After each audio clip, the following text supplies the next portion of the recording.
What's up, everybody, and welcome back to Neek the Podcast. I am the Geriatric Geek Samurai, a solid century older than my co-host Josh, Kiku, and of course with me, as always, is the Demon Sour Cream, Josh Rachel Finney.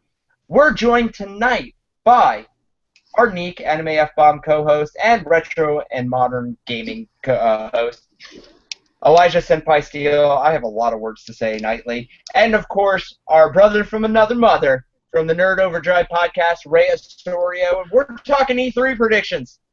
What's up, guys? Rise above. Hashtag how dare you. How dare Tagline. Josh looks like he's just ready to pass out. Yeah, he does. Oh, man. You said my name? I hope someone's watching this video. So, guys, E3 is upon us. It's coming up next week. We're getting ready for some new cool video games to be shown to us, the future of gaming over the next year until the next E3, the Extracurricular Entertainment Expo, as I like to call it, but really the Electronic Entertainment Expo. What are we looking forward to?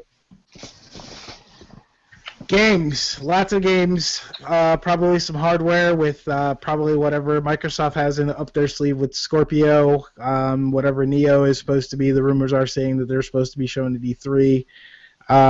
Maybe a Nintendo handheld, even though rumors say that it may not be happening because NX is supposed to be this hybrid thing.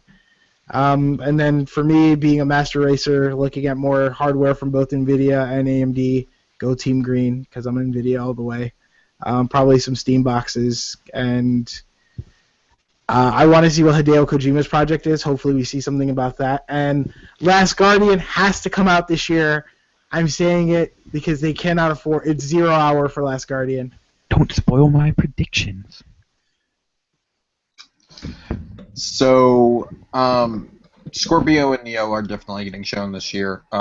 It's. Can I just time out on you real quick, because you look like you're rocking the Chelsea haircut right now, and it's absolutely fabulous. Because when I sat up and I adjusted my headset, it went straight back. Yeah. You look like a pixie girl from the late '90s. Like, I expect you to be in a girl rock band right now. I looked fabulous. I just said you look fabulous. Absolutely. Anyways, yeah, definitely. I mean, getting into hardware first. Scorpio and Neo definitely are going to get shown this year.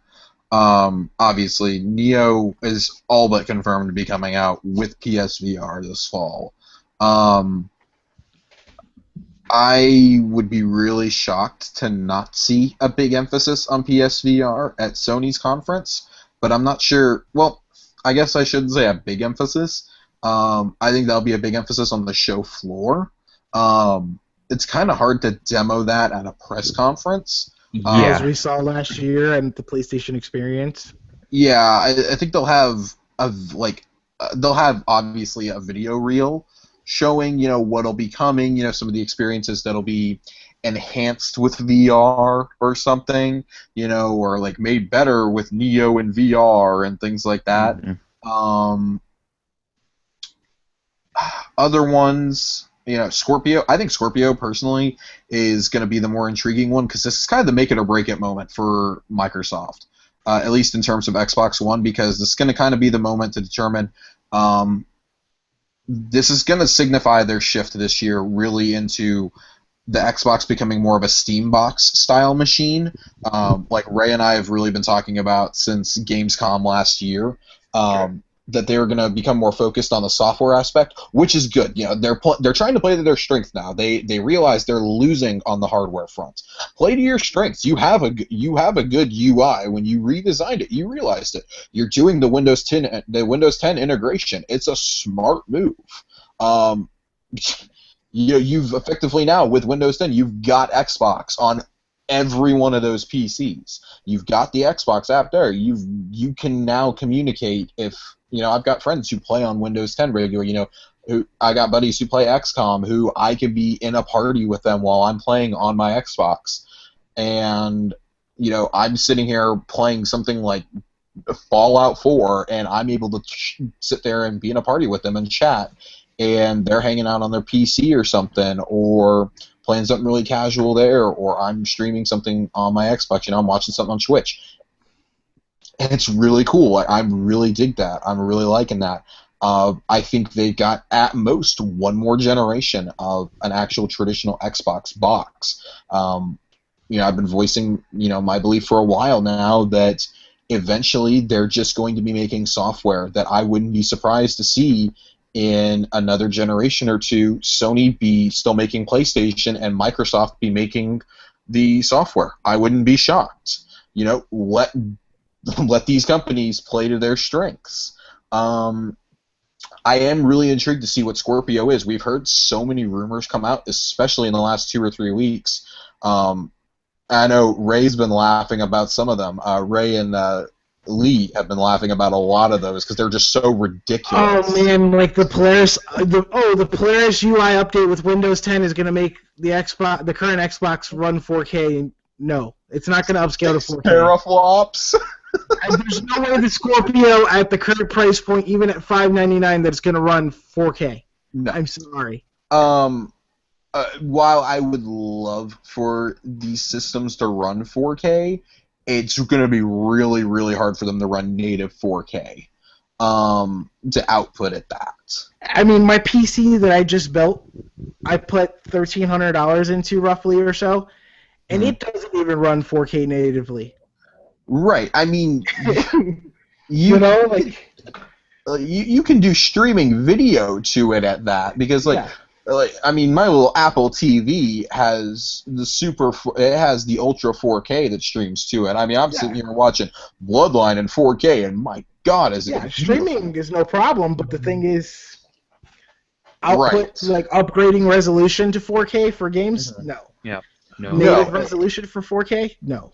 And on top of that, I mean, these systems, I personally think that introducing the Neo and the Scorpio, while it has some positives, like ultimately it's going to introduce a lot more negatives for publishers, because now they not only have Xbox One, PS4, and PC to worry about, they've got the NX coming out next year they're having to start optimizing for. Now they're going to have Scorpio and Neo. That is 6 different systems they have to optimize for. We're going to be seeing a lot less multi-platform games, or certain platforms are going to be left behind, or even as much as I don't like to feed into the negativity on the internet, we're going to see a lot more games get pushed back because the optimization may not be there, or we're going to see a lot of broken games released. And it's either going to be broken on one side of the fence or the other. It's going to be broken on the old version or broken on the new version. It's not going to be, there's not going to be parity there. Exactly. And I'm a pretty firm believer. I'm becoming a firmer believer that it's going to be broken on the one that is going to be the lesser version, which is unfortunately the one that all of us currently are playing on. Because that's not going to be the one that's going to be pushed. That's going to be the one that's going to be phased out after this holiday season. That's not going to be the one that's at full price. That's not the one that's going to be pushed anymore. They're going to want the more recent one in your hands. And if that's how consoles are going to go, okay, but that's going to push a lot more of us, I think, to go towards PCs. Of course, I know that we all still play on consoles. We all still have consoles because of the games available there. But this E3 is going to be really defining towards how important are consoles to us still. Obviously, games like Uncharted 4 have determined we will all still we have to have consoles. Like, that is a game that defined why you still have a console, why you have a PlayStation 4. Pretty much. And for me, I know definitely over the last year or so, I've enjoyed watching every notable Xbox exclusive come to PC because it's almost eliminated the need for an Xbox. And that's really nice. Like I said, Xbox has been tied into Windows 10. Everything with the exception of, I believe, Halo 5 has come to PC. And starting with Halo Wars this fall, even those are going to start coming to PC, so you have to start wondering at a certain point, why even have an Xbox anymore? And Windows has, or Microsoft has said, every exclusive will be on both Windows 10 and Xbox. Everyone from this point out. They're making them cross-buy. Quantum Break was cross-buy. I love that. I love it personally. You know, I still have my Xbox, but I have a key just chilling for Quantum Break if I ever want to get it on if I ever want to get it on PC. You know, I have Windows 10 ready to go for my Mac when I'm getting ready to upgrade my Mac that I'm gonna run Boot Camp on. So that way I can have Windows 10 still on here and I can start doing some more gaming. But hey, cool. I won't be able to have max settings or anything, but I can still do some of my console games that I want to do, some of my Xbox exclusives. I may be selling my Xbox down the line if Scorpio doesn't blow me out of the water. But that's cool to me. I like that. That's just, I guess that's my thoughts on hardware. Elijah, do you have any more thoughts on there before we start moving on to games? Two things. First, I want to go back to something that Ray said, which was about PlayStation VR. And I think the emphasis they're really going to put on is they're going to show a couple games, and then they will go and do their regularly scheduled programming where they'll show off the new big first-party game, and at the end say, and here's what you can do with it in VR. Yep. Because as, like, I played PlayStation VR at PAX East, and, you know, I've been watching all these conferences, so excited for it. After I took that headset off, I looked at my friend and said, everything you've watched has told you nothing about what this is actually like. So there's, what he said is correct. It's going to be on the show floor. It's going to be getting it less into people's hands, but onto people's heads. That's how they have to do PlayStation VR. So it's going to be more of just showing, here's this big game, and here's what you can do in VR, like as a specialty. Yeah, I've said for a long time that it doesn't demo well on stage. Like on Nerd Overdrive, when we've talked about it, it's like that one. What was it? The PlayStation experience where the demo was broken on stage. Yeah, the like Tron type demo thing. And it's like it doesn't demo well on stage. It's going to be one of those things that people are going to have to be evangelical about it. They're going to have to be like, hey, look at this, and spread the gospel of PlayStation VR. You know, kind of exactly. thing. Exactly. And the one other thing is, if Microsoft announces an Xbox One Slim, they have to say something about Scorpio. They have to. Because anybody who's in the know, as much as we are, know that the rumor came out. It wasn't separate rumors, the Slim and the Scorpio. It was one rumor, Slim and Scorpio. So if one is announced, it's all but confirming the other one is in the works. They need to say something. Otherwise, anybody who's in the know will be like, well, what about Scorpio? I'll wait. And PlayStation is already getting that with the Neo. And at this point, it's going to be so much worse for Microsoft because Microsoft has, and I mean, don't get me wrong, the Xbox One is a good console, but sales numbers, it's less than half what the PS4 has. Meaning, right there, you have less than half the possibility of people picking up this console. Hardcore fans picking up this console and saying, yes, we will drop another $400 or $500 on this thing. They need to let it be known for people who are thinking of picking it up and saying, if you want this now, we have this new one coming out. It's got a 2 terabyte hard drive. It will play everything. Or if you're interested in VR, Project Scorpio is coming out next year. That will be our VR console. And they need to differentiate it much more than saying, this is 4 times stronger than the PlayStation Neo. This is the one you want. For both companies, it is the marketing that will be the hardest thing for them to get across.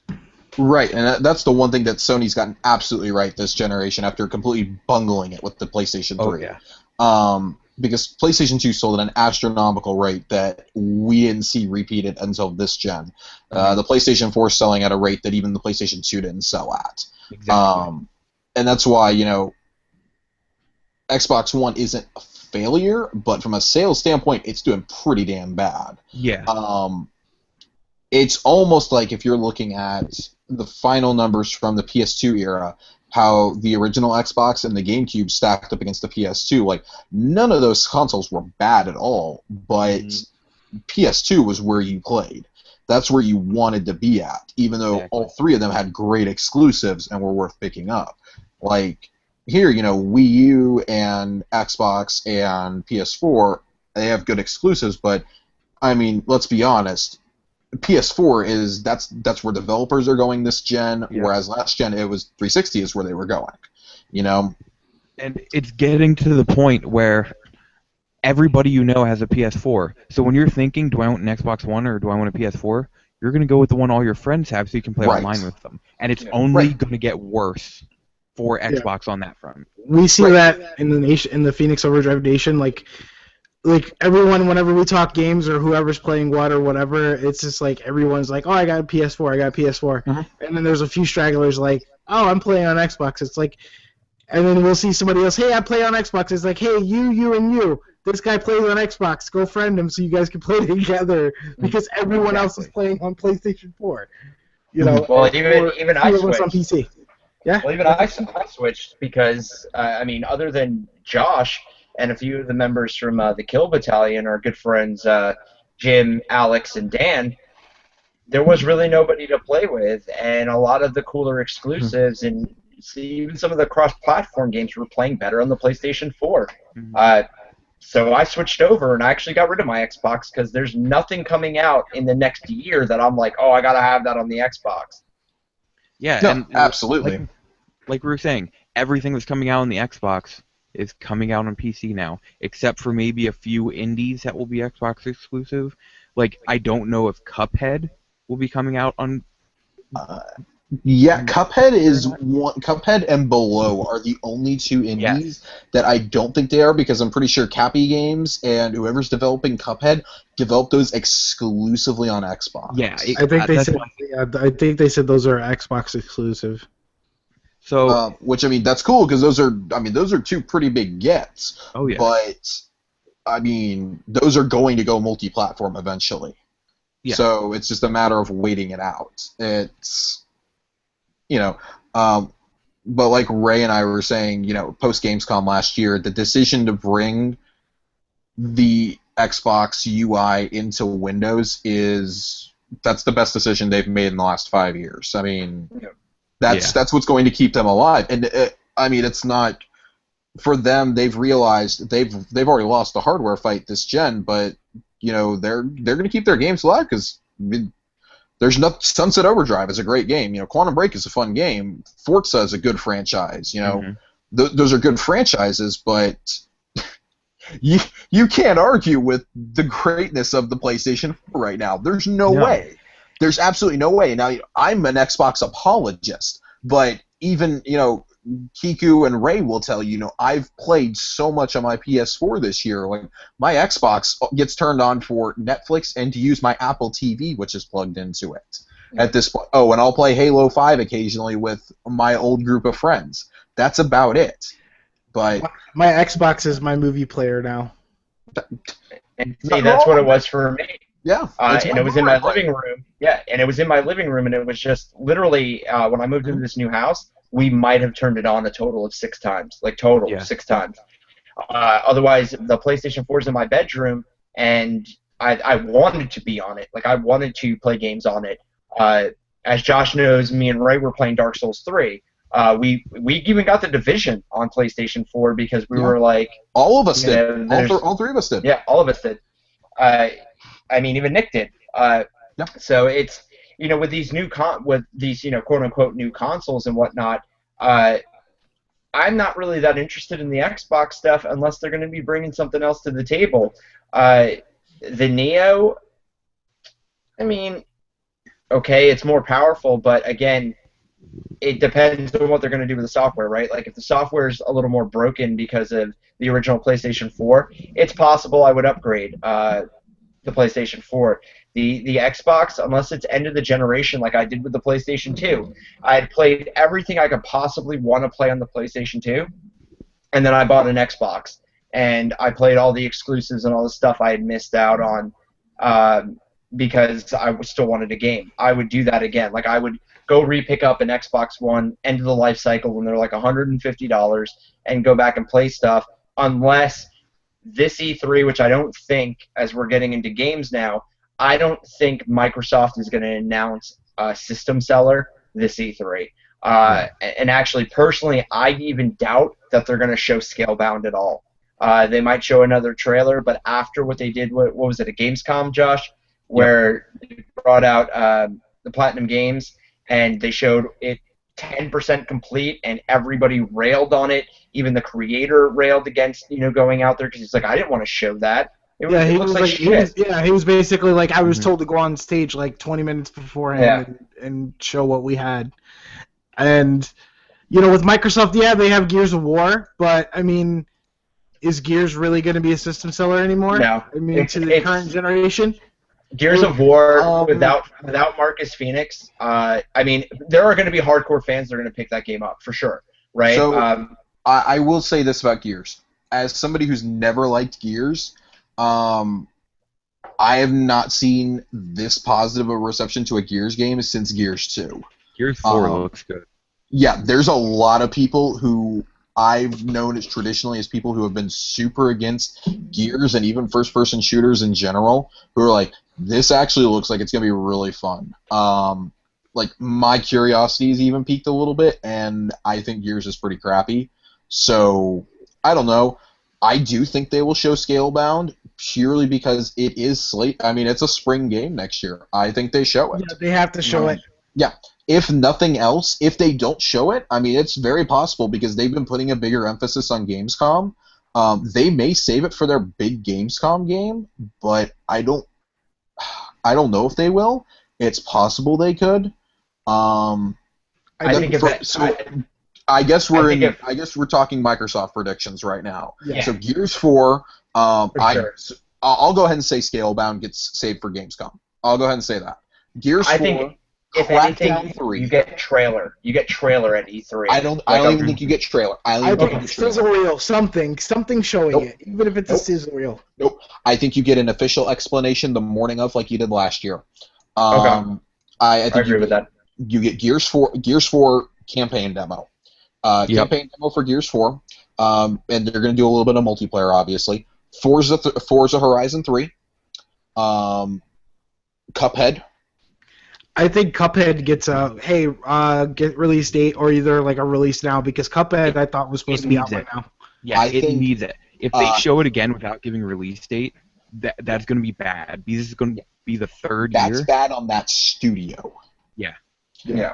I think Inside, which we haven't seen in a couple of years from Play Dead, I think that gets shown and it's available today. Side note, it plays really well. I really liked it. I really hope it gets released because I really want it, and I love Limbo. Me too. Crackdown 3, because Crackdown 3 is slated for late summer. That's what they said at Gamescom last year, and they've been really silent, and the physics looked awesome. Yeah, they have to do something now because it's 0 hour on that game since they gave it a window, unless they say officially that it's delayed. It is, and it looks like a fun game. I like Crackdown. Crackdown's a fun game to play with friends. Do you know what I'm thinking on the Crackdown front? They're going to come out, show a new multiplayer trailer, and say the beta is available today. Absolutely. They had talked about releasing it in phases that multiplayer would be available this summer, so it's very possible the multiplayer could even be available day one. I'm thinking we're going to get a lot of crap like that. Outside of that, Recore, I think we get seen playable for the first time. That's supposed to be coming out this year. Yeah, that was a 2016 game. It was. I've soured a lot on that because of who's making it. Yeah. After the Mighty Number 9 and Red Ash fiascos, I've soured a lot on it. The only reason I'm even still somewhat interested is because Retro Studios is making it officially. But I mean, other than that, I really can't. Oh, and Sea of Thieves. Sea of Thieves, we're going to see from Rare. That's slated for fall. I'm excited. I'm personally excited to see that. I want to see what an original project. Rare apparently fought to make this. I want to see what Rare fighting to make a game looks like these days, even if it's complete crap. Let's see what something that's not called Kinect Sports is. Yeah, it can't be any worse than the Kinect games. It really can't be. And I really liked, obviously Rare Replay was fun. So, God, if you show me another Conquer, or if you give me Banjo 3E, that's it. I'll turn off the conference and I'll just cry the rest of the day. That's it. I will weep through our entire recap. I'll just cry. Speaking of Banjo and Conquer, didn't Ukulele get delayed? Yep, it got delayed to 2017. I believe that was just this morning. First quarter. First quarter, yeah. This morning, that and the Horizon announcements both came out within an hour of each other. So, do we think Microsoft is going to have a big surprise game this E3? I think so, but I want to say yes. It's going to be more of just something along the lines of maybe a 10-second teaser. So, Microsoft is the king of doing 10-second teases. Yeah. That's why I'm inclined to say it's not going to be a 10-second tease this year, because I think they know this year is do or die. If they do teases, I think it'll be at Gamescom. Yeah, I can see that. To set up for next spring. Especially since they don't have Sony competition at Gamescom anymore. No. They have the center stage. They're in the news. Yeah, last year, they used it kind of set up for the future. They showed Scalebound. They did Fable Legends, which is no more. They showed, software. They showed the UI. They did, a lot of the future. I think they'll do that. I think E3 is going to focus a lot on what is now, what is coming between now and February, essentially. What is kind of the game plan for that? They're probably going to have some third-party stuff in there, unfortunately. Battlefield 1 will probably be shown. Yeah. I wouldn't be shocked to see Titanfall 2 show up. And Ubisoft will probably worm their way in there somehow. Fallout DLC or mods or something, because they have the deal with Bethesda on that. The only reason I don't say that is because of the Bethesda conference the night before. Good point. Yeah. Well, I would say that, but last year, yeah. Didn't Microsoft start out with showing Fallout 4? Yeah, they did. They could. I mean, it's very possible. I just Ghost Recon? Wildlands is definitely a possibility. Maybe say Advanced Warfighter is being given away free or something with it, like they did with Rainbow Six last year. Just a quick little teaser with show a trailer, and then by the way, we're going to give away Advanced Warfighter 1 and 2 for free with every copy of Ghost Recon Wildlands. I don't know. What about Deus Ex? Mankind Divided? I definitely see that as being more of a Sony title. Yeah, generally, Square is more Sony-oriented. Rise of the Tomb Raider was out of the ordinary because Microsoft themselves published that. If it's not a Microsoft published thing, fun too, didn't they? They're showing trailers on the official Xbox thread. They're showing pre-E3 trailers for Mankind Divided on the Xbox. Interesting. I think it's because not the original, but last generation's Human Revolution? Deus Ex Human Revolution was primarily an Xbox title. Was it really? Mm-hmm. Okay. I didn't follow it too much. In fact, I just now picked it up, so... Fabulous game. I got all three endings. Thank you, The controls made me insane, but it was a good game. I loved it. Absolutely loved it. Yep. Lastly, I think we get a huge backwards compatibility announcement. Yes. Like something like 100 more games available. Yeah, big drop. Red Dead, a ton of EA games available through EA Access. And if they do a Scorpio announcement, I think they're going to say that original Xbox games are now backwards compatible as well. Because the architecture in the Xbox One is not that different from the original. Speaking of Red Dead, though, one of two things is going to happen. Either we are going to get a Red Dead remastered for PS4, Xbox One, and a PC release, or they're going to announce Red Dead now on backwards compatibility, along with the announcement of Red Dead 2. I'm going to go with the second one. It's going to be one of those two things. I was actually just going to ask that question because there have been a lot of rumors bubbling to the surface about Red Dead 2, and I think that actually gets announced, if it does get announced, during the Xbox conference. Yep. I think so too. I think it's going to be more of the backwards compatibility because Rockstar has kind of gone on and said that they're not planning to do anything with game releases or anything until 2017. Well, and Rockstar just reactivated the Agent. Which is something that they actually owe to Sony, which I was actually going to bring up when we started talking Sony. So do we want to start with Sony now? Yeah, let's switch it over to Sony. Let's see where we're going. So for Sony, one thing that I know, one thing that I was hoping for was, which we already know that's not coming, is Horizon Zero Dawn. We got a date for that. Yep. They're still going to show it. Still showing it. Yeah, they're still going to show it, but Last Guardian needs a release date. Yes, Last Guardian will get an official release date. I'm going to guess October. That is my guess right November. there. I'll go with November. So I'm going to go with September or October personally, because here's my thing. It's a Team Eco game, okay? Their previous 2 games came out in September, and it's a big game. It's got a cult following, but it's not big enough to anchor your fall lineup. Nope.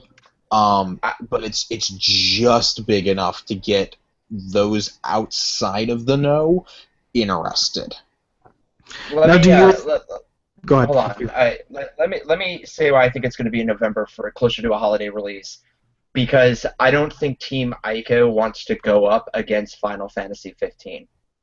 I don't think Team Ico cares. They've got a game that people have been following just as long as Final Fantasy 15. True, but I think if you move it to November as a holiday release with the kind of storyline and plot line you have, you move out of the way of Final Fantasy 15. And is there anything huge coming out for holidays? Actually, no, I think you're onto something, and here's my reasoning. That will be in November. In October, Sony's big thing is going to be Gran Turismo Sport, along with PlayStation VR. And another one of my guesses, side note here, PlayStation Neo will release the exact same day as PlayStation VR. Well, yeah. September. Persona 5 releases in Japan on September 15th. My guess, and we've heard this for a while, they were planning a worldwide release. My guess, September 15th will be available in America. And that is a PlayStation 4 exclusive in America. Right there.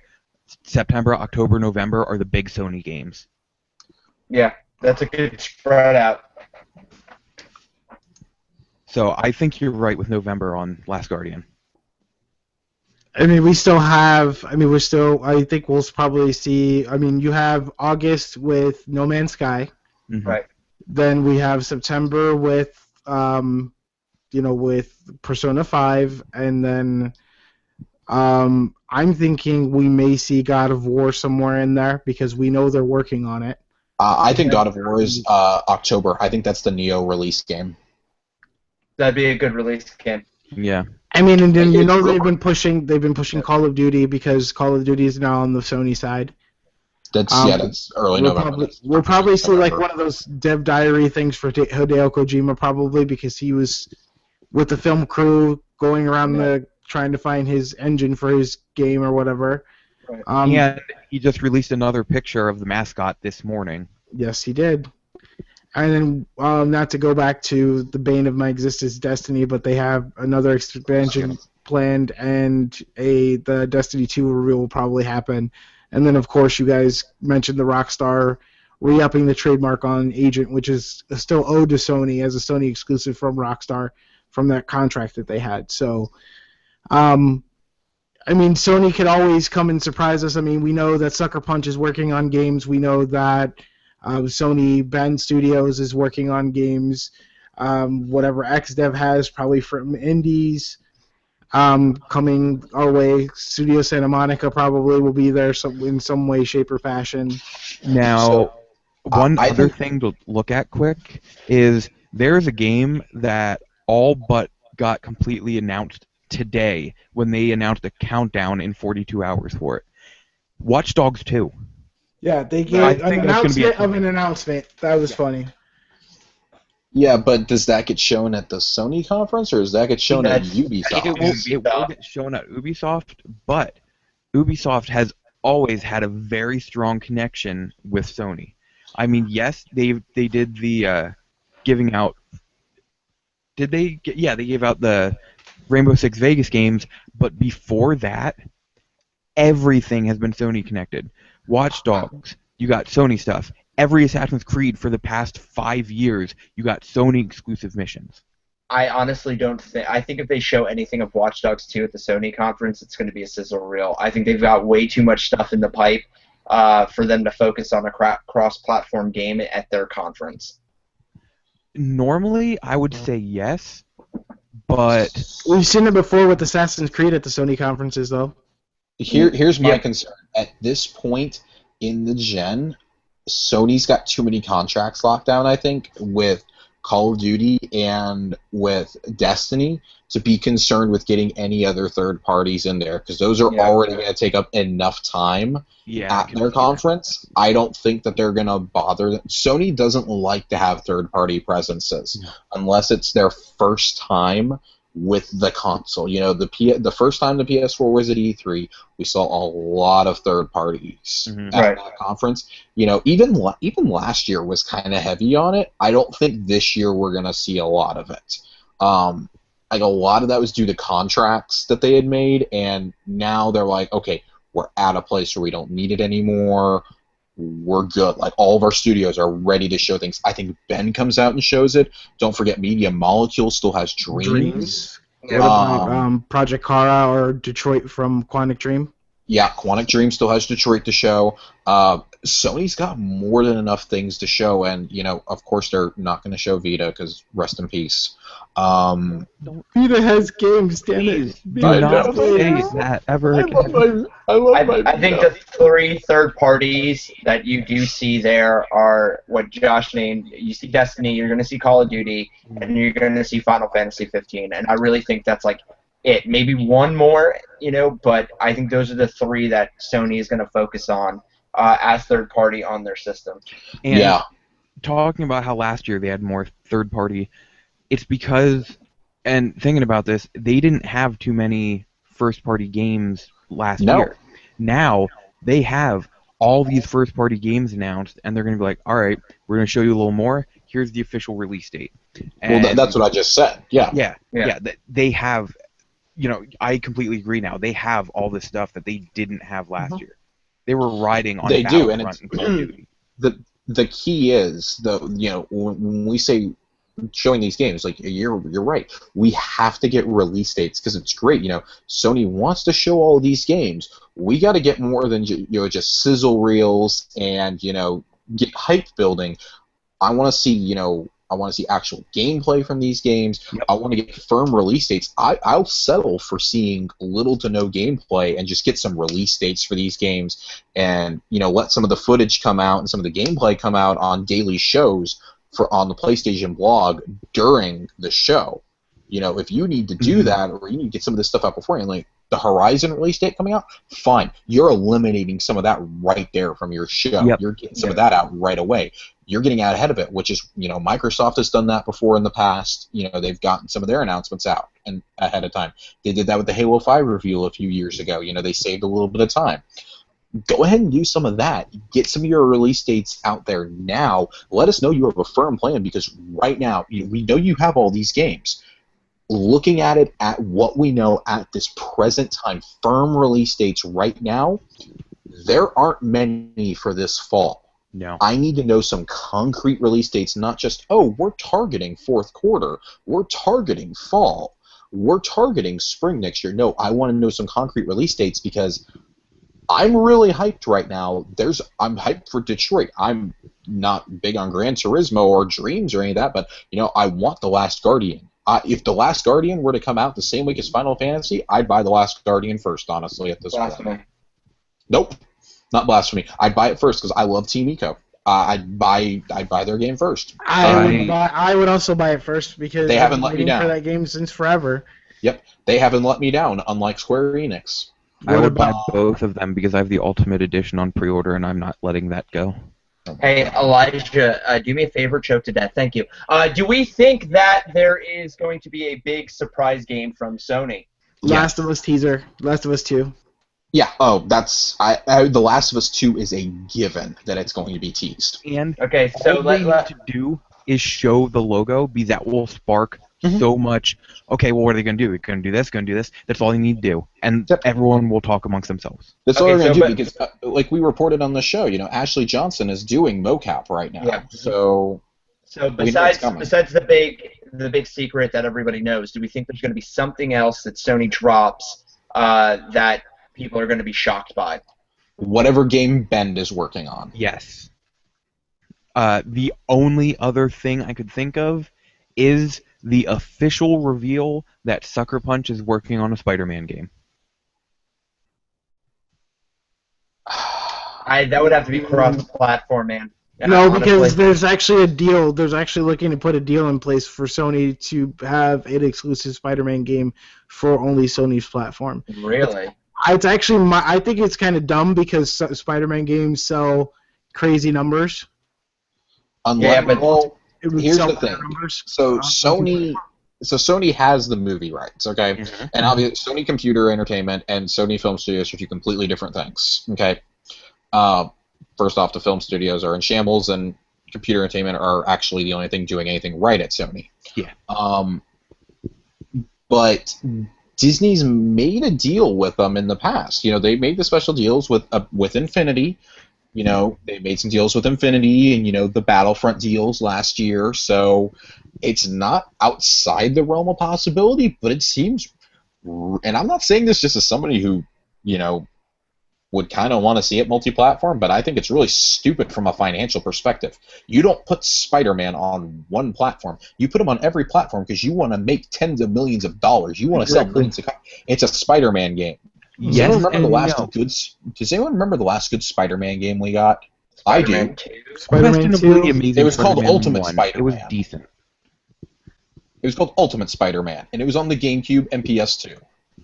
Now, here's one thing to keep in mind, though. First off, I can't think of any studio I would want making this game except for Sucker Punch. Like, what they've shown with Infamous was they can do an open-world superhero game. Insomniac. Yeah. Rocksteady. Insomniac, Rocksteady. Insomniac, I don't know. They haven't Sunset really... Overdrive, Insomniac. That game didn't really appeal to me. Why? Oh my! Come on! What? And one thing to keep that in mind was here, basically on audition for Spider-Man. one thing to keep in mind here is, you know, Sony got these rights in the movie front, kind of like in the deal with Disney. What if it had something to do with the rights for a Spider-Man game also? Activision had the rights to Spider-Man and the rights reverted back to Sony, I think, or something like that, because Activision was making the last Spider-Man games. The problem with all the games, with every Marvel game, was all the rights automatically went to Disney. That's why we haven't seen hardly any Marvel games in the last several years. That's why there hasn't been an Ultimate Alliance 3.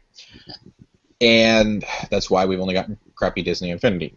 So the problem with all this is, unless there was some sort of backdoor deal made, which I'm not discounting, it's hard for me to fathom why you would make I can see a game being a timed exclusive for Sony. Like 6 months. Yeah, I can see it being there for like 6 months to a year. You know, Rise of the Tomb Raider style, which I'm also not in favor of because I think that's really stupid, and I thought Rise of the Tomb Raider was really stupid being like that also. But I love Sucker Punch. I think Sucker Punch is a great studio. I'm all for Sucker Punch making a Spider-Man game. I was all for it when the rumor came out. But from a financial sense, it makes absolutely 0 sense. Sony would have to pay so much money to get that. And I know that it would pay off. But from Disney's perspective, it makes no sense. Yeah. They would make so much more money allowing that to be multi-platform that it's not even funny. Yes, I agree with that. But one thing I think Sony would do what they needed to get it, because especially they knew when they made this deal with Marvel wasn't going to let the Spider-Man movie be bad. So people see this movie. Sony Entertainment and Sony Pictures are completely separate. They've never had anything in conjunction. Yes, but at the same point, if Sony Interactive Entertainment was able to acquire the rights to Spider-Man, people will see the Spider-Man movie and flock to the game. And where can they get the game? Only one place. So if they were able to get these rights, it's a brilliant move for Sony. How they get them, I don't know, but if they were able to. Marvel, well, I'm going to put it to you like this, Elijah. Marvel would never sign off on that for the simple reason of money. Well, not just money, but Sony literally went to Disney and said, we're ready to make a deal on the movie. It wasn't the other way around. Yeah. So, I mean, there's no way in that negotiating. Sony was like, okay, well, we'll let you use Spider-Man in the MCU if you let us get the video game rights, because Marvel would have laughed them out of that conference room. Disney would have laughed them out of that conference room. They would have been like, have fun making some more movies, kids. We're going to sit over here on our billion-dollar empire. I mean, Sucker Punch would make a fabulous game, and look, with all the crazy shit that has happened in video games and movies in the last 2 years, or even the last year that we've been reporting on, and I know this isn't going to happen, but if the craziness of Sony going, Sucker Punch is creating a cross-platform version of Spider-Man and we're publishing it, I mean, look, that would make the most sense, but is that going to happen? No. It's most likely not.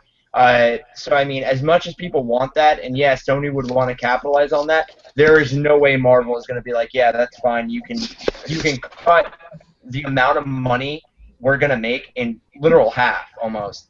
Granted, the PlayStation 4 has the most people owning the system and whatnot, but you're still not going to cut out, the millions of dollars you would make from the people who only own Xboxes. Like, that's just not going to happen. Not to mention, depending on when it comes out, if it's an NX title. Yeah, exactly. So, I mean, unless Sony cut a deal with Disney and said, we will let Sucker Punch make this one cross-platform game, which, like I said, it's not beyond the scope of believability, but it's pretty damn near close. So if right? this happens, no, I agree. If this happens, this is pretty much the greatest deal outside of Marvel vs. Capcom in the history of superhero video games. Absolutely accurate. Absolutely accurate. That's not even hyperbole at this point. If anything, Sucker Punch is working on another, maybe Infamous or maybe a different type of game. I'd love to see them do something different than Infamous. Yeah, I think they are gone from Infamous, and when Infamous does inevitably come back, it won't be done by Sucker Punch. Watch that be Ben's game. What, the new Infamous? Yeah, watch that be Sony. That would be a letdown. I'm just saying. Shuhei hyping up Ben games, like, wow. Look, again, crazier things have happened in the video game world. We've seen it. We've been around for that. Let's move on. Let's go to Ubisoft. Ubisoft, what do we think they're going to do? We know there's no Assassin's Creed. They already said no Assassin's Creed this year. I don't know what they're going to do. Well, they said they're not going to release Assassin's Creed, but they could always announce the next Assassin's Creed for next year. True. I don't think they would announce it yet, just because they usually announce in the spring. And I know this is different because they're skipping a year this year, but fucking miracle. Since they want to really polish this game, they don't want to do anything yet. I think they'll show us the teaser because they've done it before at E3s. Like Assassin's Creed 3 got shown into E3 like alpha footage. Yeah, and Assassin's Creed 3 was the worst one in the series. And I kind of feel like they won't do that just because the movie's coming out during Christmas, and they might not want to take away any focus from that. Now, here are my big, I guess you could say, bold predictions on one or two of them. One is Watch Dogs 2, and it's available in, like, October or November. Okay. That's my first one, which there's a lot of evidence pointing to that. Another one is they will come out and officially announce, again, this has been rumored, I don't think it's been officially announced, but the Jake Gyllenhaal The Division movie, because Ubisoft wants to capitalize on whatever they can right now with their belief that Assassin's Creed will be a great movie. And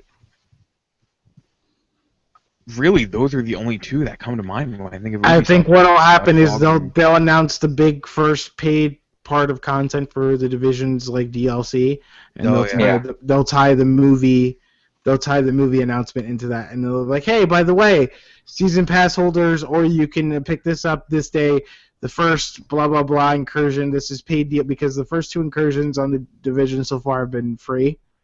So this will be the first paid incursion or paid piece of content for them. Okay. And then they'll say, in addition to that, we have the Division movie in development, blah blah blah, starring Jake Gyllenhaal.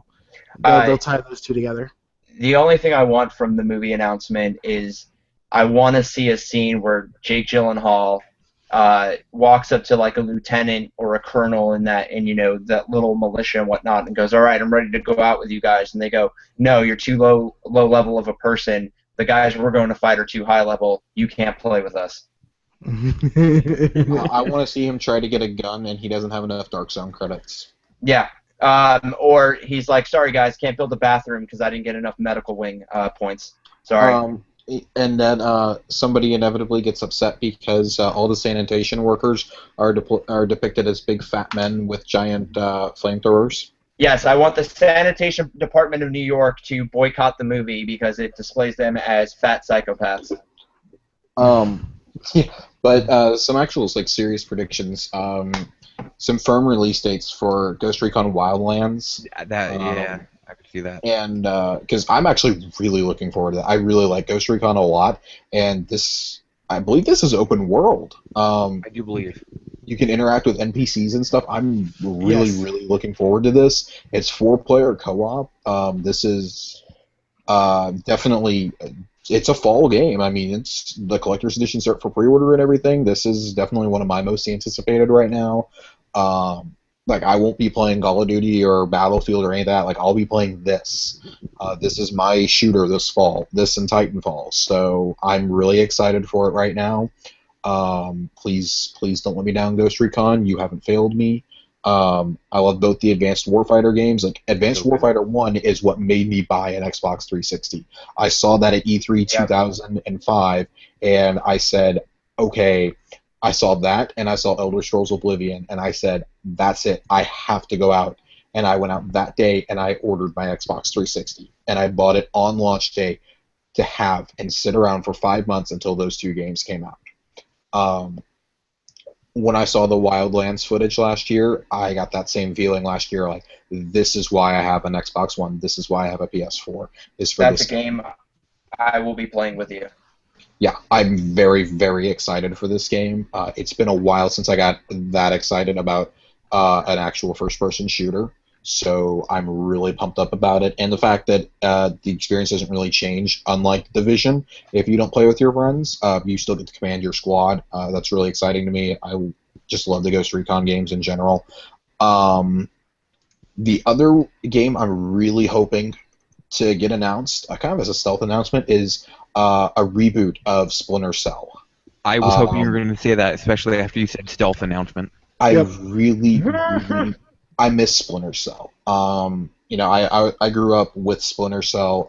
I very vividly remember the original 3, really. Splinter Cell, Pandora Tomorrow, and Chaos Theory especially.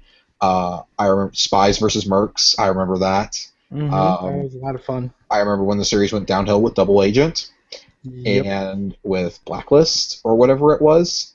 Yeah. Or not Blacklist. Whatever one where he was on the run, and then Blacklist was the one that came out when the new consoles were getting ready to come out, so a lot of people overlooked it.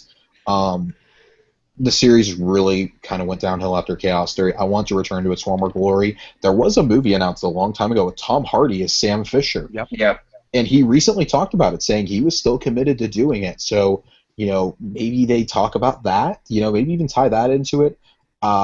If nothing else, God, give me the first 3 remastered. I'd pay $60 for those 3 remastered.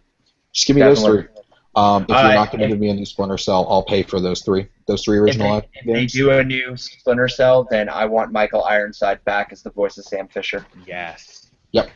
Love his voice. Always have. Yes, Splinter Cell is definitely one of my favorite gaming memories from the original Xbox and PS2 era. Chaos Theory was one of the best-looking games of that era.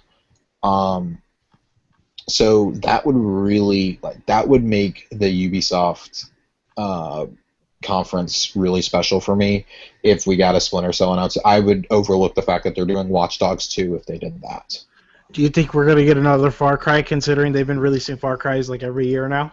I couldn't care less. I don't care about Far Cry at all, so I couldn't care less. Well, I mean, Primal just came out. You know what? Actually, I think they might do with Far Cry, and I'm actually glad you brought that up, Ray. I think they might move Far Cry to a more episodic content kind of thing.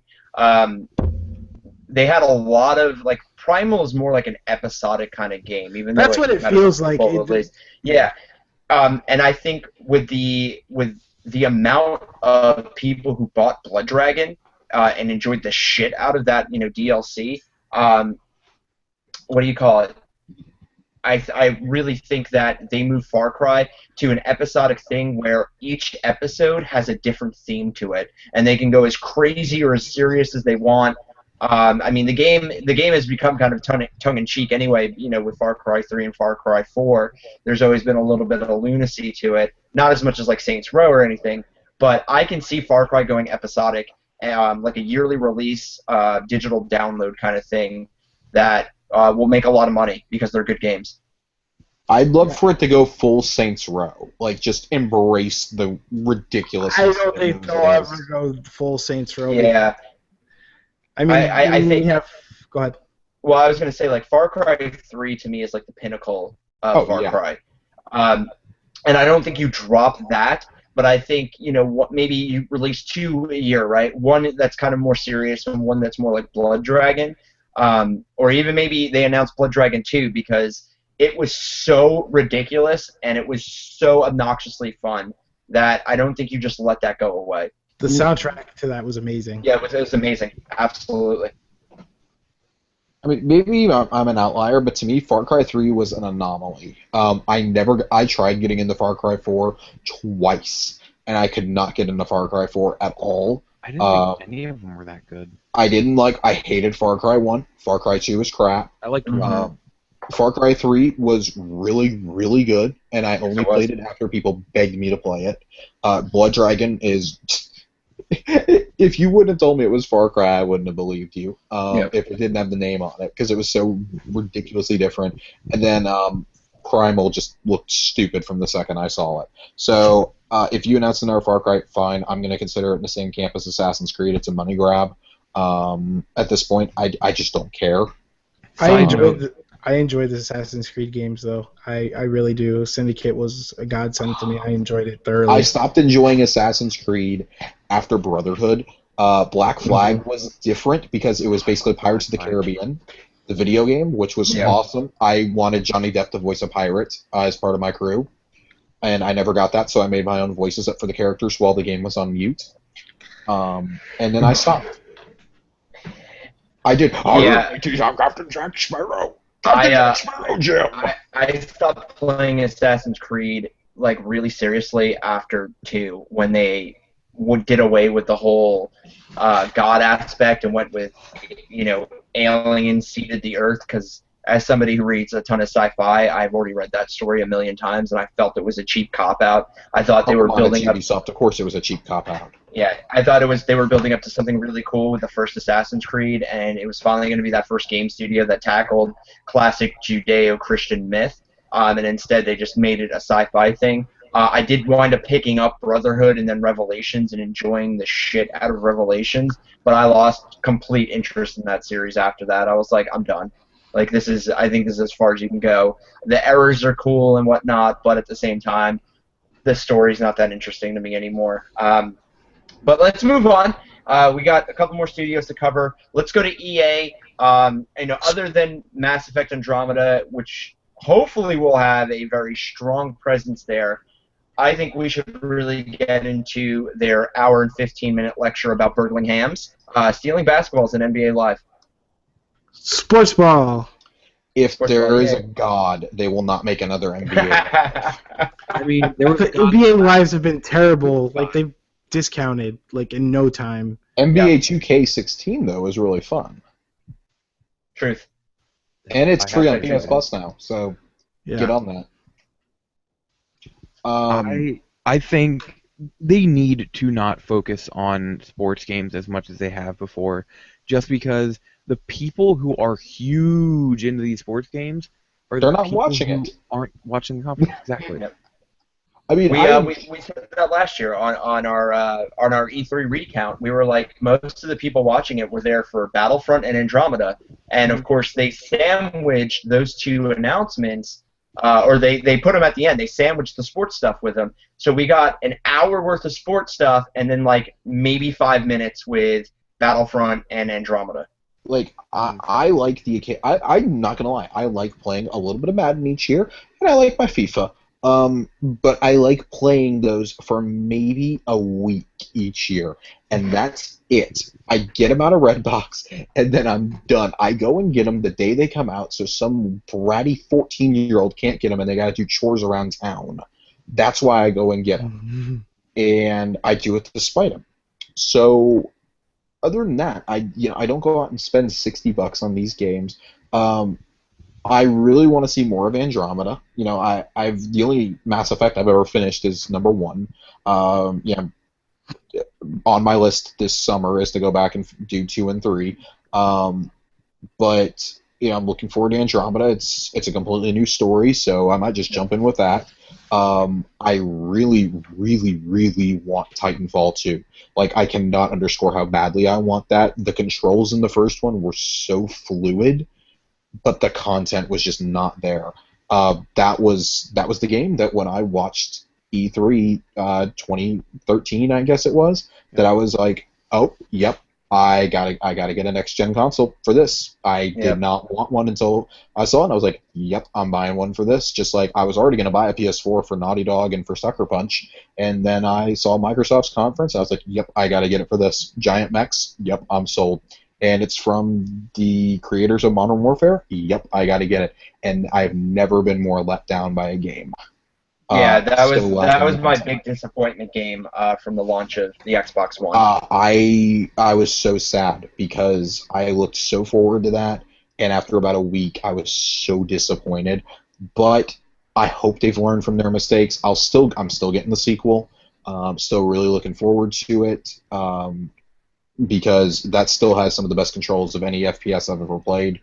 Really, really want it. I thought it was really creative, the way the wall running was incorporated, the shooting aspects, the mechs, everything. It was really fun. It was a sci-fi movie come to life, essentially. Other than that, EA has nothing for me this year. I'm actually really interested in the Battlefield game, the alternate history World War I game. Oh, the World War I game, because they were afraid that students didn't know about World War I in America? Yep. Yeah, Battlefield 1 or whatever it is. Yeah, Battlefield 1. You know what? I'm not gonna fault them for thinking that, because we've had conversations with people. I once dated somebody who thought that there were 52 states in the United States, and also thought she could get prostate cancer. So, I'm not gonna fault them for that. All right. Yeah. I mean, but I don't think they're going to show much sports ball this year. I think EA actually has a lot to offer. I don't think they make any super huge announcements at all. I think it's pretty much the stuff that we've heard about, and we get a lot of release dates. I think Andromeda's gets a release date for first quarter next year. I'm not going to be surprised about that. It's already confirmed for first quarter next year. I think they actually give us the specific date that's going to happen. Let's move it along as we're getting through these studios. Really, we only have Bethesda and Nintendo next. Let's go with Bethesda. Bethesda is going to show 2 games, and we already know it. They're going to show Dishonored 2, and then they're going to show their new IP. What do we think the new IP is going to be? I personally think it's going to be a futuristic setting, because it's something they've never touched, like clean futuristic, not post-apocalyptic. I'm going to be honest. There is one game in Bethesda's stable, or I should say one series, that I'm even remotely interested in. Get out. I think it's... I don't know. There's just something about Bethesda games. And I don't mean just Bethesda. Like Skyrim and Fallout are fine. I'll put like 15 hours into it and then never touch it again. The only thing that would interest me about Bethesda's conference, and this is why I'm watching it, The Evil Within 2. That's why I'm watching this conference. Because I'm really expecting it to be there. I'm thinking they would do that, but I'm thinking we'll probably see either a remaster of Skyrim for current gen, because it's apparently already done because they use that to help them with Fallout development. And then I'm thinking we'll probably see the next installment in Elder Scrolls. No, they already said they're not doing that. Yeah. So I think we definitely get the remaster of Skyrim. I think it's just a matter of time until we get it. They know that's a cash cow waiting to happen, and it'd be almost foolish for them not to do it unless they just come out and say, "Oh, by the way, Skyrim backwards compatible today," which also surprising it hasn't happened. Elder Scrolls 6 is an inevitability. I just don't know when it's going to happen. Bethesda, I think, has two main teams going right now. One on a new IP, and I think one on Elder Scrolls 6. But Bethesda said several years ago they would never announce a game until they were almost done with it from their main studio. And they kept their word with Fallout 4. Fallout 4 was only announced in April of last year, or April or May of last year, and then released in November. I'm really excited to see what they announced, though. I mean, obviously, we're going to see the Fallout 4 DLC for the rest of the year, see their plans for their support. See any future support for Doom. I personally think we could see another Wolfenstein. Yeah, I was thinking Wolfenstein 2. Yeah, I think we could see whatever's next from Machine Games. First one was a blast. The new one. See if ZeniMax is working on anything. Of course they've got Elder Scrolls Online that's been going for a while. See if they've got anything new up their sleeve for that. But I'd be really surprised if we didn't get the confirmation of a remastered Skyrim. That would at least hold people over for a year and a half, 2 years until we got that Elder Scrolls 6 announcement. I really think that new IP is coming, though. I really do think that I think the new IP comes out this year. I think next E3 we get Elder Scrolls 6 for next year, and I think that's their chop up. I just thought of something, and I know this is my bold prediction for Bethesda, but their new IP will work off the remnants of Prey 2. Like, work off the idea of the remnants of Prey 2. That's interesting. Because Prey 2 was canceled, but they were proud of what they did. It was canceled, then wasn't it resurrected and then canceled again? It was, but they had a lot of stuff built for it already. Yeah, I'd be so excited to see and they were proud of what they did do for it. They said it wasn't what they hoped. So that would fulfill my future so stuff. Much potential. Yeah, but that's what I'm saying is I have a feeling that this is going to be basically Prey 2, now that Elijah brings it up, right? But it's not going to be called Prey 2. I bet you're a bounty hunter on a distant planet. You're a human who was, kidnapped, and now you bounty hunt on a distant planet, which was the premise for Prey 2. Yep. Well, but here's the thing. That wasn't made by Bethesda proper. That was made by one of their other studios. Yeah. So that could entirely be, a game in development by ZeniMax or by Machine Games. I don't know what Bethesda's main studio is at work on. That's my question right now, I guess. I wouldn't be surprised if they took that framework over, man, and decided to do something with it. I don't know. We're gonna have to wait for their conference on Sunday and see. Thankfully, this year they're not leaking any secrets like they did last year. I mean, it was cool that we were like, yes, fucking Fallout 4, but at the same time, I would have really loved to have gotten that shock from watching the E3 conference. I think that would have been a lot cooler. Yeah. But now that we're done with Bethesda, the last, unfortunately least for this year's E3, Nintendo, no major announcements. I don't think they're really going to bring anything besides a few handheld games. I don't really think we hear anything about the NX at all. It's all Zelda.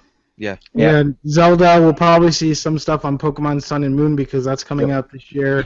If I remember correctly, they announced that the stream will start with Sun and Moon, and then it will literally be like 10 hours of Zelda, and then the last 2 hours are going to be one or two other little handheld games. They said that the demo for Zelda itself could take over an hour to complete. Yeah. Which is cool. It's cool, but why? And then we'll probably see some of that Tokyo Mirage Sessions Sharp FE, which was the Shin Megami Tensei Crossfire Emblem crossover thing. All right. And then Dragon Quest VII was another thing. I mean, just... What do you guys think about hardware? Do you think they give us a tease about Nope. MH, like the handheld rumor that was going around? Nope. No. The fact that they're not even having a direct, we're not seeing anything. Yeah, personally, I feel that Nintendo for their next, they're gonna hold their own conference if they're gonna when they decide to make their big like hardware announcements, and it's gonna be this bundle thing where they announce the next big handheld that's going to either be incorporated into the NX, right, or at least is going to be released alongside the NX. Because I mean, unless they had something really powerful software-wise coming out, I don't think they're going to go into E3 with literally anything. I think they just talk about Zelda, they talk about some handheld, and then they just fucking move on. Nintendo this year, to its fans, is giving you a giant middle finger. Yeah, It kind of sucks. That's literally all it is this year. They're just flipping you off. They're saying nope. No, I know you guys aren't big PC guys, but are you guys going to watch the PC gaming showcase? Nope. I'm on I'm seriously on vacation on Sunday, so no. No, that's okay. I took work off on Monday. I'm having 7 or 8 people over both Sunday and Monday to watch all of the conferences. I'm actually getting a Brazilian wax during the PC conference because I find that more enjoyable. Ray, is it on Sunday or on Monday? I believe it's PC Gaming Showcase is the 14th, so I think that's Monday. Oh, well, I'm still not watching it. Actually, that's Tuesday. Is that Tuesday? So it's I'm definitely still not watching Tuesday. So I'll give you guys a quick rundown because I'm a PC guy and I have to do my Master Race brethren some justice here. We'll probably see something on World of Warcraft Legion because that's coming out in September. The Hearthstone expansion, probably see something on that because that's supposed to be changing the meta on that. We'll probably see something on Lawbreakers, which is Clint Blazinski's game. All right. Then we have stuff like the Warhammer 40k, the new Dawn of War 3, which is a new installment in that. We'll probably see some more hardware stuff from AMD and NVIDIA because new graphics cards are coming out where NVIDIA is kind of touting, hey, we have more power with our Pascal architecture, where AMD is kind of like, hey, we have power, but it's not as much power, but it's cheap. Because they just announced their budget card that's kind of powerful at like $189, whereas NVIDIA is like, hey, our most powerful card out right now is going to be like $589 or something like that, and it's supposed to be 4 times more powerful than its currently most powerful card that's out there for graphics. So I mean, it's an exciting time to be a PC gamer. Then you're going to see probably more. We'll probably see some more stuff from Valve and their Steam OS and their hardware, because the Steam boxes didn't really take off as well as they thought they were after their showing last year at the PC gaming showcase. Because I mean, they're kind of like that halfway in between. Because it's kind of like a console because it's cute like a console because it's like a box, but it has PC parts in it. And you can kind of change them, but not really change them. You want to know what you're not going to see at that PC conference, Ray? What? Half-Life 2 Episode 3 or Half-Life 3. Move on. And I've already said that to Lee. I said Half-Life is dead. Yeah, dead. The entire series is dead. I told Lee, I was like, that's PC's Last Guardian. You're never going to see it. We have famously said on Neek that you will see a Valve microwave before you will ever see Half-Life. And I said it to Lee. Lee hates me for it. He's just like, Ray, you keep doing that. And he was doing that to me with Uncharted when it kept getting delayed. He goes, you're never going to see Uncharted. I was like, I'll see Uncharted. That's indefinite. Get out of here, Lee. What are you doing, Lee? So yeah, so last year we saw stuff like Guild Wars. They had an expansion that was coming out. So I mean, we'll see stuff like that. Probably some indies.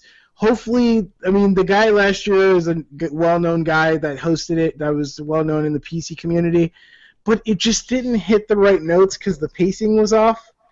You guys remember the year when Sony kind of did the Wonder Oh, yeah. Yeah, we've talked about that many a time. So you know when it's like, oh yeah, it's all hype, and then all of a sudden they just go, whoop, it dips, and then you're just like, ah. I don't care about what they did. That's what happened. It was like, oh yeah, this is cool, because then they followed up like the Bethesda stuff with like Doom and Fallout and this, that, the other, and then just dipped. And then it went up and dipped. And then it's just like, yeah, this sucks.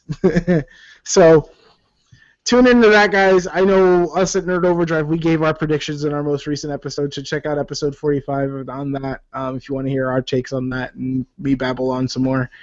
Nice. But yeah, so we're going to be covering it. Actually, we're doing live predictions after all the conferences at the end of the day.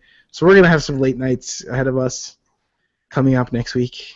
All right, so I got a fun question for you guys before we wrap this up. 3 games that you wish would be announced at this E3. It could be any game you want, doesn't matter. It can be completely unrealistic. Let's start with Elijah. Elijah, 3 games that you would want announced this year. Whatever. This is probably the easiest question anybody has asked me all year. First up, Condemned Criminal Origins 3. Second, good choice. Second, a brand new dot hack game. And third, and I know a lot of people are going to give me flack because everybody who is known for the series isn't there anymore, but maybe that's a good thing, BioShock. It's a bold move, Cotton. Favorite pants out. Ray Osorio from Nerd Overdrive. 3 games. Final Fantasy VI Remake. I had to do it. Final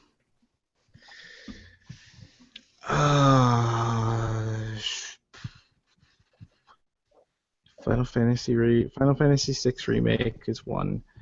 Something along the lines of like X-Men Legends. I want to see something like that again, or like Marvel Ultimate Alliance. I want something like that again. I'll clap for you on that one. Bravo. I want one of those because I miss those games so much. Oh, you were not the only one. They were great. I was looking at my sealed copy of X-Men Destiny the other day, and I was like, this game sucks so bad.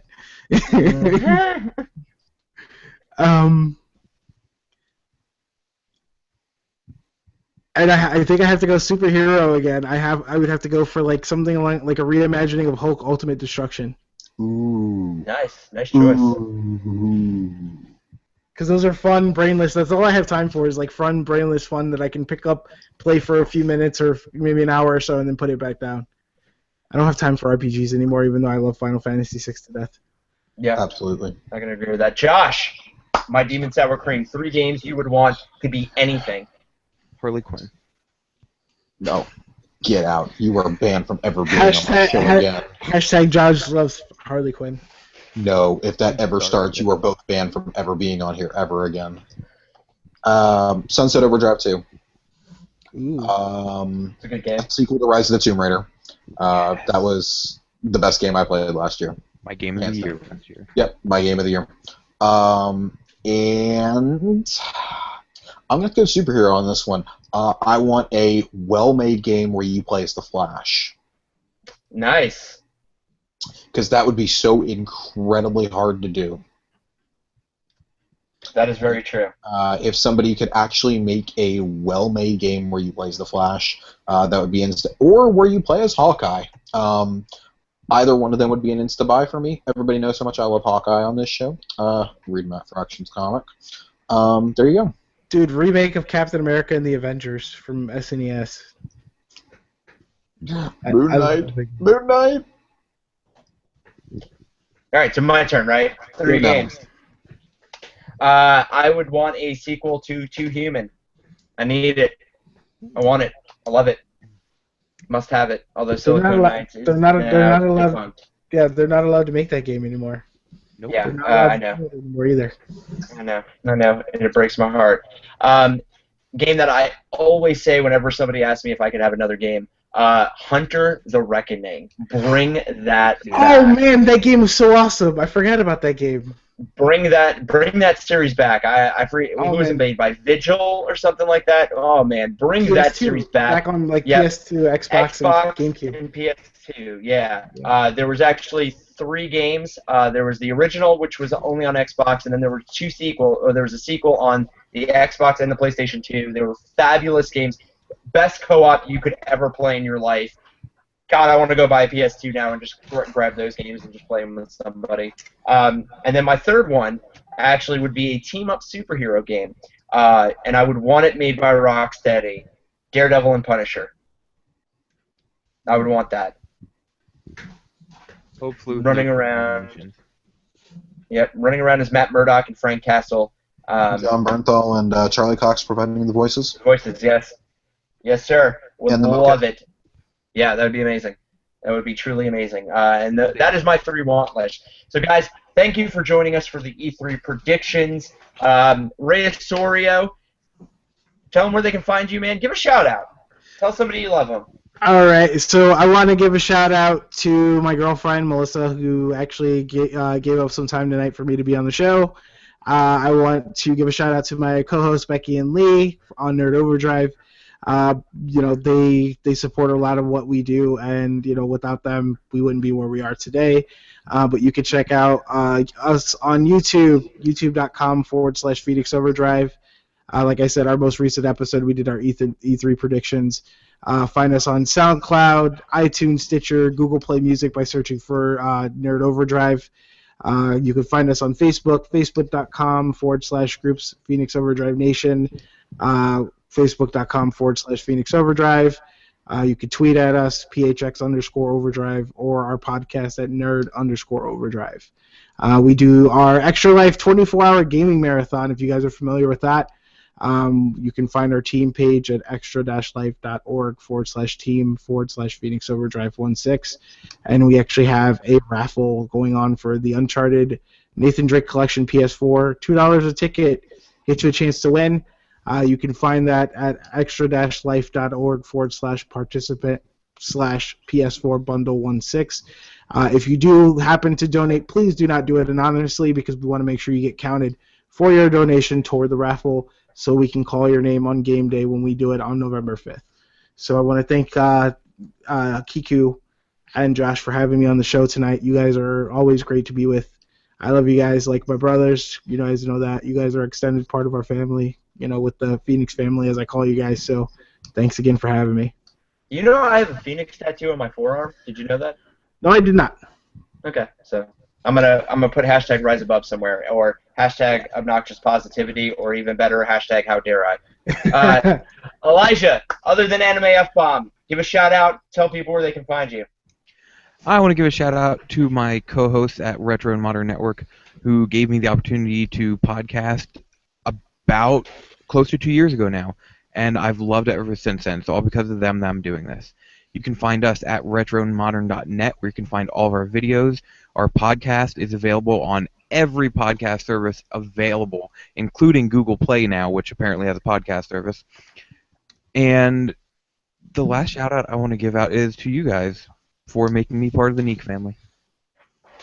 We love you too, Elisha. #Josh loves Harley Quinn. Shut up. Josh loves HQ. I hate Josh. every one of you. Josh, shout outs for the week, my friend. Shout out to my awesome girlfriend Chelsea, who took me to Dallas Comic-Con for my birthday on Saturday, and got me like 8 volumes of comics for my birthday. I literally have like 1,200 pages of comics now sitting in my room waiting to be read. Josh, that's what my grandfather would call a keeper. Yep. Indeed it is. To our co-host, Nick Leali, who finally saw Captain America Civil War tonight. Yeah, boy. How can you be a podcast host and see Captain America Civil War this late in the game? I love you, Nick. I don't know. Nick literally just messaged us like 30 seconds ago. That's why I'm saying this. And he was just saw Civil War. Lord Jesus. And yeah, I think that's about it. I don't have many shout-outs this week. I really don't. They were good. It's kind of They're a powerful low-key. shoutouts. Yeah, Yeah. it's a low-key week. I got it. Oh, yeah, that's it. Okay. I got a couple shout-outs. Number one, to my friend Kayla Hoffman. You guys have helped her out. She was Harley Quinn, the cosplayer. She's my Harley Quinn. Love her to death. Great person. Check her out, guys. She's a fabulous Harley Quinn and an even better Gwen Stacy Spider-Woman. Absolutely fabulous. Looks exactly like her. It's crazy. Number two, shout out to Ray, who's been on vacation a lot. He hasn't been able to make the show. We love you. We miss you. Come back. Looking forward to the next episode of Cool List with you and Josh, definitely, with all the Rebirth stuff going on. You guys should check that out. And last but not least, to my guest and, of course, my co-host, guys, thank you for doing this. You're awesome, amazing, anything I can never do for you, whatever. And then the fourth one is, Josh, Finney. Happy birthday to you. Happy birthday to you. Happy birthday, dear Demon Sour Cream. Happy birthday to you. You know, I almost ejected you from this. Fair enough. And with that, guys, have a good week. Check out our upcoming episodes of Pull List and Anime F-Bomb. And as always, Josh, tell them what they can do. Keep it nerdy. Rise above, guys. Rise above. Yeah. And we'll catch you next time.